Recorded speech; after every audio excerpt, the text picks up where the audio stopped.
नमस्कृत्य नरं चैव नरोत्तमं देवीं सरस्वतीं व्यासं ततो जयमुदीरयेत्। ओम नमो भगवते वासुदेवाय। ओम नमः पितामहाय। ओम नमः प्रजापतिभ्यः। ओम नमः कृष्णद्वैपायनाय।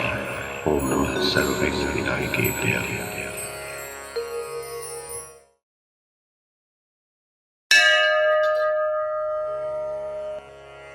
वैशंपायन जी कहते हैं, जनमेजय, नारद जी ने कहा, दुर्योधन, गालव ने कहा, भुज गजराज शत्रु सुपर्ण, तुम मुझे पूर्व दिशा की ओर ले चलो।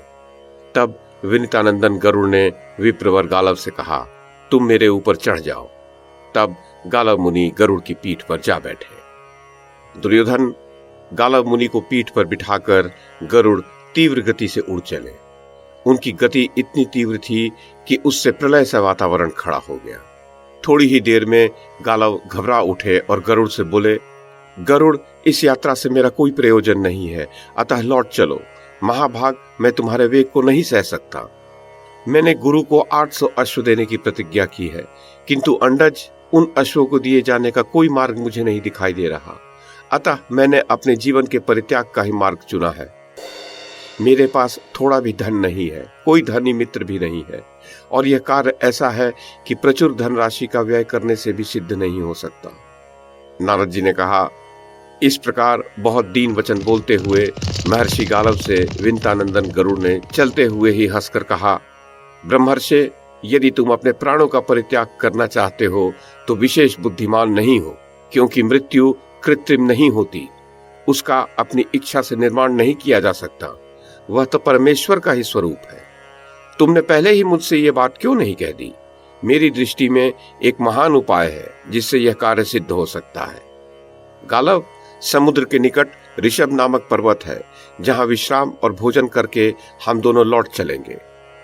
दुर्योधन, तदनंतर गालव और गरुड़ ने ऋषभ पर्वत के शिखर पर उतरकर वहां तपस्विनी शांडिली ब्राह्मणी को देखा।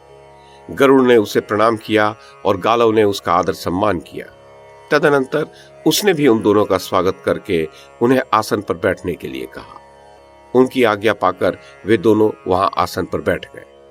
तपस्विनी ने उन्हें बलि वैश्यदेव से बचा हुआ अभिमंत्रित सिद्धांत अर्पण किया। उसे खाकर वे दोनों तृप्त हो गए और भूमि पर ही सो गए। तत्पश्चात निद्रा ने उन्हें अचेत कर दिया। 2 ही घड़ी पश्चात मन में वहां से जाने की इच्छा लेकर गरुड़ जाग उठे। उठने पर उन्होंने अपने शरीर को दोनों पंखों से रहित देखा। आकाशचारी गरुड़ मुख और हाथों से युक्त होते हुए भी उन पंखों के बिना मांस के लोंदे से हो गए। उन्हें उस दशा में देखकर गालव का मन उदास हो गया और उन्होंने पूछा, सखे, तुम्हें यहाँ आने का क्या फल मिला? इस अवस्था में हम दोनों को यहाँ कितने समय तक रहना पड़ेगा? तुमने अपने मन में कौन सा अशुभ चिंतन किया है जो धर्म को दूषित करने वाला रहा है? मैं समझता हूं तुम्हारे द्वारा यहाँ कोई थोड़ा धर्म विरुद्ध कार्य नहीं हुआ होगा।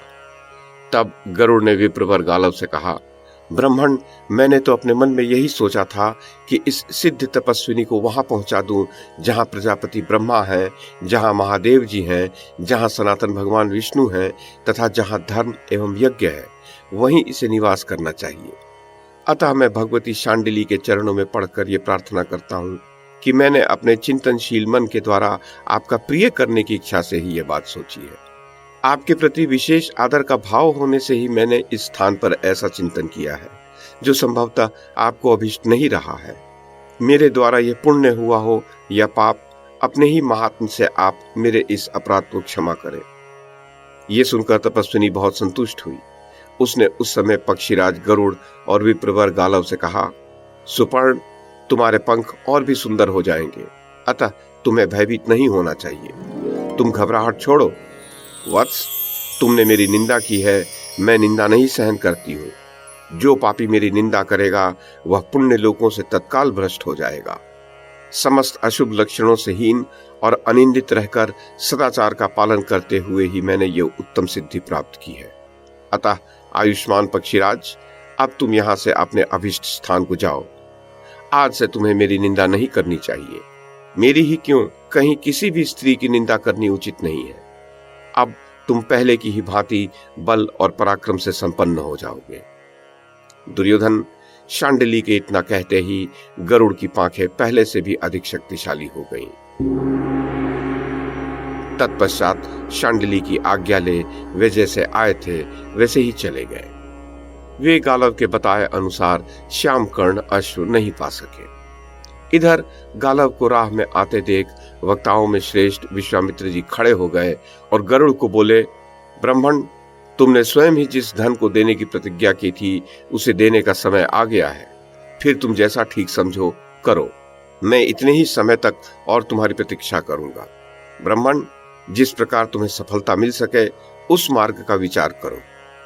तदनंतर दीन और अत्यंत दुखी हुए गालव मुनि से गरुड़ ने कहा, द्विश्रेष्ठ गालव, विश्वामित्र जी ने मेरे सामने जो कुछ कहा है, आओ उसके विषय में हम दोनों परामर्श करें, हम दोनों विचार करें। तुम्हें अपने गुरु को उनका सारा धन चुकाए बिना चुप नहीं बैठना चाहिए। जनमेजय, नारद जी ने आगे कहा। तदनंतर गरुड़ ने दीन दुखी गालव मुनि से कहा, गालव, पृथ्वी के भीतर जो उसका सार तत्व है उसे तपाकर अग्नि ने जिसका निर्माण किया है और जिस अग्नि को उद्दीप्त करने वाली वायु ने जिसका शोधन किया है, उस सुवर्ण को हिरण्य कहते हैं। ये संपूर्ण जगत हिरण्य प्रधान है, इसलिए भी इसे हिरण्य कहते हैं। वो इस जगत को स्वयं तो धारण करता ही है, दूसरों से भी धारण कराता है। इस कारण उस सुवर्ण का नाम धन है। ये धन तीनों लोकों में सदा स्थित रहता है। द्विश्रेष्ठ, पूर्व भाद्रपद और उत्तर भाद्रपद इन दो नक्षत्रों में से किसी एक के साथ शुक्रवार का योग हो तो अग्निदेव कुबेर के लिए अपने संकल्प से धन का निर्माण करके उसे मनुष्यों को दे देते हैं। पूर्व भाद्रपद के देवता अजयकपाद, उत्तर भाद्रपद के देवता अहिर्बुधन्य और कुबेर, ये तीनों उस धन की रक्षा करते हैं। इस प्रकार किसी को भी ऐसा धन नहीं मिल सकता जो प्रारब्धवश उसे मिलने वाला न हो, और धन के बिना तुम्हें श्यामकर्ण अश्वों की प्राप्ति नहीं हो सकती। इसलिए मेरी राय यह है कि तुम राजर्षियों के कुल में उत्पन्न हुए किसी ऐसे राजा के पास चलकर धन के लिए याचना करो जो पूर्ववासियों को पीड़ा दिए बिना ही हम दोनों को धन देकर कृतार्थ कर सके। गालव, चंद्रवंश में उत्पन्न एक राजा है जो मेरे मित्र है। हम दोनों उन्हीं के पास चले। इस भूतल पर उनके पास अवश्य ही धन होगा। मेरे उन मित्र का नाम है राजर्षि ययाति, जो महाराज नहुष के पुत्र हैं। वे सत्य पराक्रमी वीर हैं।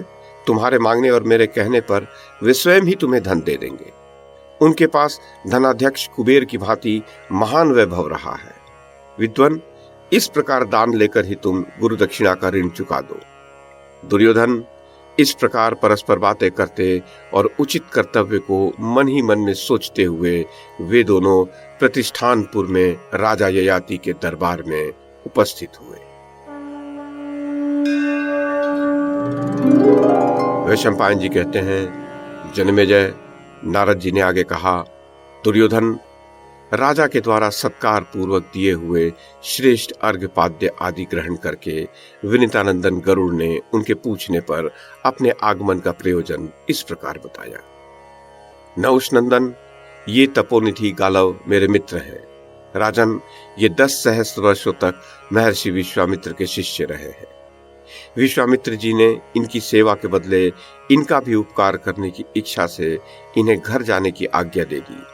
तब इन्होंने उनसे पूछा, भगवान, मैं आपको क्या गुरु दक्षिणा दूं? इनके बारंबार आग्रह करने पर विश्वामित्र जी को कुछ क्रोध आ गया। अतः इनके पास धन का भाव है ये जानते हुए भी उन्होंने इनसे कहा, लाओ गुरु दक्षिणा दो। गालव, मुझे अच्छी जाति में उत्पन्न हुए ऐसे 800 अश्व दो जिनकी अंग कांति चंद्रमा के समान उज्जवल और कान एक ओर से श्याम रंग के हों। गालव, यदि तुम मेरी बात मानो तो यही गुरु दक्षिणा ला दो। राजन, तपोधन विश्वामित्र ने ये बात कुपित होकर ही कही थी। अतः ये द्विजश्रेष्ठ गालव महान शोक से संतप्त हो गुरु दक्षिणा चुकाने में असमर्थ हो गए हैं और इसीलिए आपकी शरण में आए हैं। पुरुष सिंह, आपसे भिक्षा ग्रहण करके गुरु को पूर्वोक्त धन देकर ये क्लेश रहित हो महान तप में संलग्न हो जाएंगे। अपनी तपस्या के एक अंश से ये आपको भी संयुक्त करेंगे। यद्यपि आप अपनी राजर्षि जनोचित तपस्या से पूर्ण हैं, तथापि ये अपने ब्राह्म्य तप से आपको और भी परिपूर्ण करेंगे। नरेश्वर, यहाँ दान किए हुए अश्वों के शरीर में जितने रोए होते हैं, दान करने वाले लोगों को परलोक में उतने ही अश्व प्राप्त होते हैं। ये गालव दान लेने के सुयोग्य पात्र हैं और आप दान करने के श्रेष्ठ अधिकारी हैं। जैसे शंख में दूध रखा गया हो, उसी प्रकार इनके हाथ में दिए हुए आपके इस दान की शोभा होगी। जन्मेजय, नारद जी ने आगे कहा, गरुड़ ने जब इस प्रकार यथार्थ और उत्तम बात कही, तब सहस्रों यज्ञों का अनुष्ठान करने वाले दाता, दानपति, प्रभावशाली तथा राजोचित तेज से प्रकाशित होने वाले संपूर्ण नरेशों के स्वामी महाराज ययाति ने पहले अपने प्रिय मित्र गरुड़ तथा तपस्या के मूर्तिमान स्वरूप विप्रवर गालव को अपने यहाँ उपस्थित देख और उनकी बताई हुई स्पृहणीय भिक्षा की बात सुनकर मन में इस प्रकार विचार किया, ये दोनों सूर्य वंश में उत्पन्न हुए दूसरे अनेक राजाओं को छोड़कर मेरे पास आए।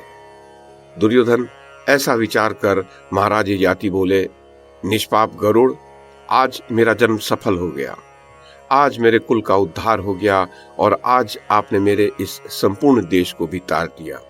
सखे, तब भी मैं एक बात कहना चाहता हूँ, आप पहले से मुझे जैसा धनवान समझते हैं, वैसा धन संपन्न अब मैं नहीं रह गया हूँ। मित्र, मेरा वैभव इन दिनों क्षीण हो गया है। आकाशचारी गरुड़, इस दशा में भी मैं आपके आगमन को निष्फल करने में असमर्थ हूँ और इन ब्रह्मर्षि की आशा को भी मैं विफल नहीं करना चाहता। अतः मैं एक ऐसी वस्तु दूंगा जो इस कार्य का संपादन कर देगी। अपने पास आकर कोई याचक हताश हो जाए तो लौटने पर आशा भंग करने वाले राजा के समूचे कुल को दग्ध कर देता है। विंतानंदन, लोक में कोई दीजिए कहकर कुछ मांगे और उससे ये कह दिया जाए कि जाओ मेरे पास नहीं है, इस प्रकार याचक की आशा को भंग करने से जितना पाप लगता है, उससे बढ़कर पाप की कोई दूसरी बात नहीं कही जाती है। कोई श्रेष्ठ मनुष्य जब कहीं याचना करके हताश एवं असफल होता है, तब वह मरे हुए के समान हो जाता है और अपना हित न करने वाले धनी के पुत्रों तथा पौत्रों का नाश कर डालता है। अतः मेरी जो ये पुत्री है, ये 4 कुलों की स्थापना करने वाली है। इसकी कांति देव कन्या के समान है। ये संपूर्ण धर्मों का वृद्धि करने वाली है। गालव, इसके रूप सौंदर्य से आकृष्ट होकर देवता, मनुष्य तथा असुर सभी लोग सदा इसे पाने की अभिलाषा रखते हैं। अतः आप मेरी इस पुत्री को ही ग्रहण कीजिए। इसके शुल्क के रूप में राजा लोग निश्चय ही अपना राज्य भी आपको दे देंगे। फिर 800 श्याम कर्ण अश्वों की तो बात ही क्या है। अतः प्रभु, आप मेरी इस पुत्री माधवी को ग्रहण करें और मुझे ये वर दें कि मैं दौहित्रवान हूं। दुर्योधन, तब गरुड़ सहित गालव ने उस कन्या को लेकर कहा, अच्छा, हम फिर कभी मिलेंगे। राजा से ऐसा कहकर गालव मुनि कन्या के साथ वहां से चल दिए। तदनंतर गरुड़ भी ये कहकर कि अब तुम्हें अश्वों की प्राप्ति का ये द्वार प्राप्त हो गया, गालव से विदा ले अपने घर को चले गए। पक्षीराज गरुड़ के चले जाने पर गालव उस कन्या के साथ ये सोचते हुए चल दिए कि राजाओं में से कौन ऐसा नरेश है जो इस कन्या का शुल्क देने में समर्थ होगा। वे मन ही मन विचार करके अयोध्या में इक्ष्वाकु वंशी नृपति शिरोमणि महापराक्रमी हर्यश्व के पास गए, जो चतुरंगिणी सेना से संपन्न थे। वे कोष, धन धान्य और सैनिक बल सबसे संपन्न थे। पूर्वासी प्रजा उन्हें बहुत ही प्रिय थी। ब्राह्मणों के प्रति उनका अधिक प्रेम था। वे प्रजा वर्ग के हित की रक्षा करते थे। उनका मन भोगों से विरक्त एवं शांत था। वे उत्तम तपस्या में लगे हुए थे। राजा हर्यश्व के पास जाकर विप्रवर गालव ने कहा, राजेंद्र, मेरी यह कन्या अपनी संतानों द्वारा वंश की वृद्धि करने वाली है। तुम शुल्क लेकर इसे अपनी पत्नी बनाने के लिए ग्रहण करो। हर्यश्व, मैं तुम्हें पहले इसका शुल्क बताऊंगा, उसे सुनकर तुम अपने कर्तव्य का निश्चय करो।